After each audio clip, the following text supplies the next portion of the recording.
കൃഷ്ണ ഗുരുവായൂരപ്പ ശരണം. പൊന്നുണിക്കണ്ണൻ്റെ ഉഷപൂജ അലങ്കാരം. രാവിലെ 4 മണിയോടുകൂടി മലർ നിവേദ്യം കഴിഞ്ഞ് ശ്രീകോവിൽ നട തുറന്നു. പൊന്നുണിക്കണ്ണനതാ ശ്രീലകത്ത് പുഞ്ചിരിച്ച് നിൽക്കാണ്.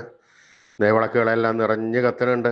അതിൻ്റെ ശോഭയിലെ പൊന്നുണിക്കണ്ണൻ്റെ പുഞ്ചിരി കാണാൻ കൂടുതൽ കൂടുതൽ കൂടുതൽ ഒരു ഭംഗിയുണ്ട്. പൊന്നുണിക്കണ്ണൻ്റെ തിരുമുഖം ചന്ദനം ചാർത്തിയിട്ടുണ്ട്. നെറ്റിയിൽ ഒരു സ്വർണ്ണഗോപിക്കുറി അണിയിച്ചിട്ടുണ്ട്. ചെവിയിൽ ചെവിപ്പൂക്കൾ വെച്ചിട്ടുണ്ട്. മാറത്തൊരു സ്വർണ്ണത്തിലകവും ചെറിയ 2 സ്വർണ്ണമാലകളും ചാർത്തിയിരിക്കുന്നു. പൊന്നിൻ കിങ്ങിണി കെട്ടി പട്ടുകോണകമുടുത്ത് കയ്യിൽ ഓടക്കുഴലും താമരയും പിടിച്ച് നിൽക്കുന്ന പൊന്നുണ്ണി സ്വർണ്ണ കിരീടം ചാർത്തി. കിരീടത്തിന്മേൽ 3 തിരുമുടിമാലകളും 2 വലിയ വനമാലകളും ചാർത്തിയിരിക്കുന്നു.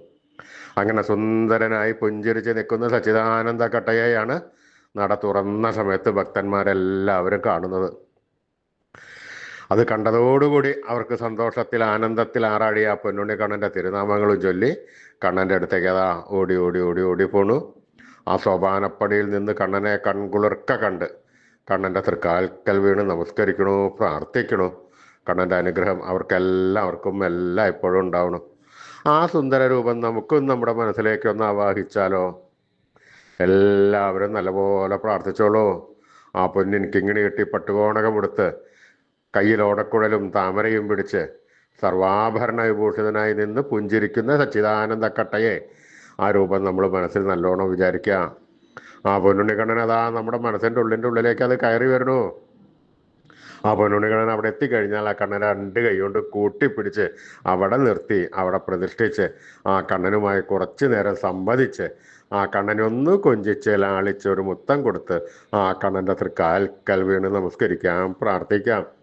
കണ്ണൻ്റെ അനുഗ്രഹം നമുക്കെല്ലാവർക്കും എല്ലാം എപ്പോഴും ഉണ്ടാവും. എല്ലാവരും കണ്ണൻ്റെ തിരുനാമങ്ങൾ ചൊല്ലിക്കൊള്ളൂ. നാരായണ നാരായണ നാരായണ നാരായണ. സ്നേഹത്തോടുകൂടി ഭക്തിയോടുകൂടി വിശ്വാസത്തോടുകൂടി കണ്ണൻ്റെ തിരുനാമങ്ങൾ ഉറക്കെ ഉറക്കെ ഉറക്കെ ജപിക്കുക. അത് കണ്ണൻ കേൾക്കും, കേൾക്കാതിരിക്കാൻ കണ്ണന് പറ്റില്ല.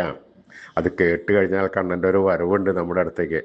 ഓടി വന്ന് നമ്മുടെ ഒക്കത്തൊക്കെ ഒന്ന് കയറിയിരുന്ന് നമുക്കൊരു മുത്തം തരും. നമ്മൾ എത്രത്തോളം സ്നേഹം കൊടുത്തു അതിൽ 10 മടങ്ങ് ഇരട്ടി സ്നേഹം നമുക്ക് വാരിക്കോരി തരും. പിന്നെ വേണ്ട സമയത്ത് വേണ്ടതെല്ലാം പിന്നെയും പിന്നെയും പിന്നെയും നമുക്ക് വാരിക്കോരി തന്ന് കണ്ണൻ നമ്മളെ അനുഗ്രഹിക്കും. അതുകൊണ്ട് എല്ലാവരും സ്നേഹത്തോടു കൂടി കണ്ണനെ വിളിച്ചോളൂ. നാരായണ നാരായണ നാരായണ നാരായണ നാരായണ നാരായണ. കൃഷ്ണായ വാസുദേവായ ഹരേ പരമാത്മനെ പ്രണതക്ലേശനാശായ ഗോവിന്ദായ നമോ നമഃ.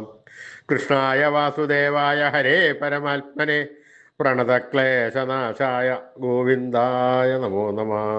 കൃഷ്ണായ വാസുദേവായ ഹരേ പരമാത്മനെ പ്രണതക്ലേശനാശായ ഗോവിന്ദായ നമോ നമഃ. അച്യുതാനന്ദ ഗോവിന്ദ അച്യുതാനന്ദ ഗോവിന്ദ അച്യുതാനന്ദ ഗോവിന്ദ. ഈ നാമത്രയ മന്ത്രം എല്ലാവരും ദിവസേന ഉപാസിക്കാം. നിത്യവും ഉപാസിച്ചു കഴിഞ്ഞാൽ നമുക്ക് ആയുരാരോഗ്യ സൗഖ്യം, സർവസമ്പൽ സമൃദ്ധി, സർവ ഐശ്വര്യം, സന്തതി പരമ്പരകൾക്ക് ശ്രേയസ് ഉണ്ടാവുന്നതാണ്. അതുകൊണ്ട് എല്ലാവരും കണ്ണൻ്റെ തിരുനാമങ്ങൾ സ്നേഹത്തോടു കൂടി വിളിച്ചോളൂ. ഋഷീശ്വരന്മാർ തലമുറകൾ കൈമാറി തന്ന ഈ അമൂല്യനിധി നമ്മൾ കൈവിടരുത്. നമ്മളത് ഉപാസിക്കണം. അതുമാത്രം പോരാ, നമ്മുടെ വരും തലമുറകൾക്ക് അത് ഉപദേശിച്ചു കൊടുത്ത് അവരെ കൊണ്ട് ഉപാസിപ്പിക്കുകയും വേണം. ഈ കലികാലത്ത് ജപിക്കാൻ പറ്റിയ ഉത്തമമായ മന്ത്രം കൂടിയാണിത്. അതുകൊണ്ട് നാമത്രയ മന്ത്രം എല്ലാവരും ചൊല്ലിക്കോളൂ. അച്യുതാനന്ദ ഗോവിന്ദ അച്യുതാനന്ദ ഗോവിന്ദ അച്യുതാനന്ദ ഗോവിന്ദ അച്യുതാനന്ദ ഗോവിന്ദ.